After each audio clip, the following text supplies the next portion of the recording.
এটা তো কথা আসছিল না। তাড়াতাড়ি চলো এখান থেকে। দাঁড়াও, ভয় পেও না।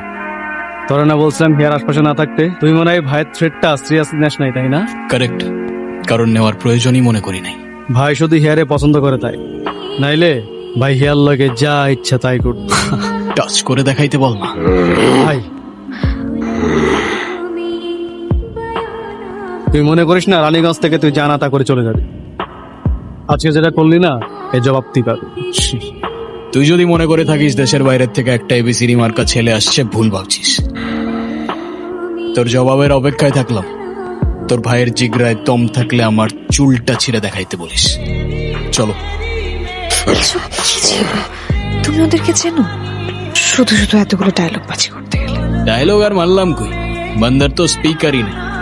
এক সাইড থেকে পাঞ্চ লাইন মারতে থাকলে না ইনসাফি হয়ে যাবে না, বলো? তুমিও পারো।